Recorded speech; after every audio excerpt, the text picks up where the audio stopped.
Hey guys, it's Caden. Welcome to another episode of Get Prep the Podcast, where we talk with nonprofit leaders, business owners, and voice actors that are going to be in the new game, Get Prep. Today we have the CEO of Confronting Domestic Violence, A Garcia. Thanks for coming on, A. Oh my gosh, thank you for having me here. What an honor.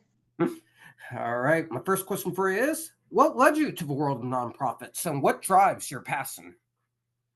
Well, what drives my passion is being a survivor of a double attempted homicide about 20 years ago and understanding what it's like to not know where to turn for help, what it's like to not know what resources are available for you. And now understanding that you don't look for them when you are in need of them. Once you identify what your real time need is, your circumstances change, and when your circumstances change, then so do your needs. So it's this like snowball effect that takes place. And I just want to be able to give back. I want to be able to give back to real-time victims and survivors that are struggling and not knowing where to go, where to turn, and to really bridge those gaps so they don't have to go through what I went through. And that is really the reason what nonprofits, stand for, and what they represent is helping the community and bridging those gaps.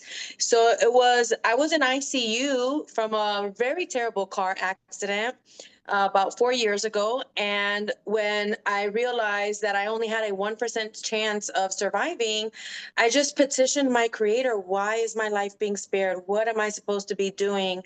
And from my ICU bed, it was given to me. The answer was given to me, which was share your story, talk about post traumatic growth and life after domestic violence, and bridge those gaps, give resources to people, help them get through their situation faster so they can feel safe at home again and get their life back into a place where they feel confident and clear about who they are and what they're doing.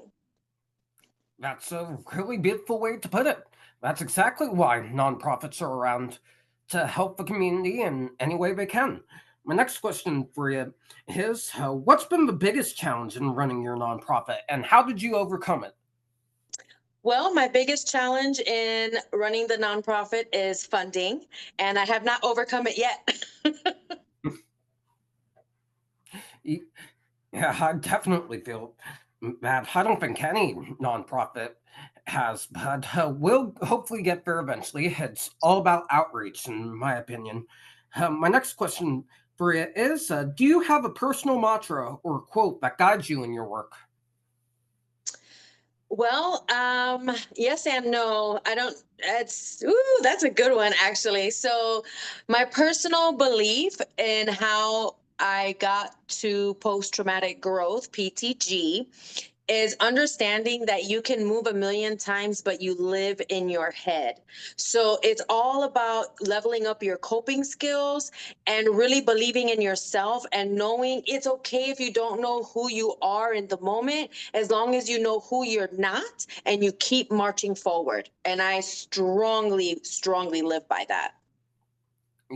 And that's a really good way to live.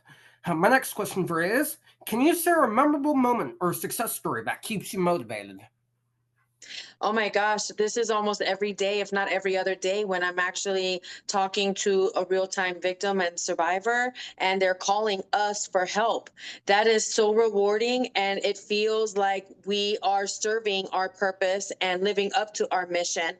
And if I'm not talking to victims and survivors on a daily basis, trust and believe I'm talking to volunteers. I'm collaborating with other organizations that's serving the same community. I am consistently doing something every single day, and that is a success story as well. I live, breathe, and die by our nonprofit organization, to the point where, and I'm sorry if I'm rambling, but to the point where I am looking at providing services for organizations to prevent domestic violence spillover into the workplace, and or being a third party service provider under the employee assistant programs, because so many times victims are showing up to work. That's their safe place, and that kind of should be a place where they can find resources because other resources are available.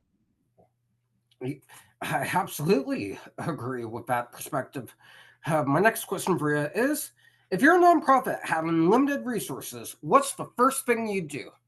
So, if unlimited resources were available to me, I would probably open up a few shelters as well as start a few moving companies because that is absolutely what would fill our mission 100%. That's a really great idea. A lot of these organizations specializing in domestic violence do that. And I know as a sibling of someone who's been through that stuff personally, C's good now. Oh, C ended up dumping him, of course, but uh, I know that C would have benefited from your idea had that been openly available. My last question for you is, how do you stay connected to the community you serve? Well, how do I stay connected with the community I serve? Unfortunately, when I do follow up with people that I have served directly, most of the time their phone numbers have changed. If their phone numbers have not changed, like I said, I follow up. I give it a few weeks. If I don't hear back from them, I find out what their current circumstances are to see if their needs have changed so I can offer them additional services. And I also stay connected to the community by being on social media, by doing podcasts, by collaborating with different agencies, by getting out into the community and sharing who we are, what we're doing, and why we do it. Yeah, and that's a really great message to have, and that's a lot of great ways to stay connected by any nonprofit should use. Anyway, that's going to do it for this interview. Thank you so much to A for coming on and sharing her story and her passion. If you guys want to see more amazing interviews with those involved in Get Prepped, be sure to like, comment, and subscribe to the Get Prepped channel. Scan the QR code here to learn more information about the game, and we'll see you in the next one.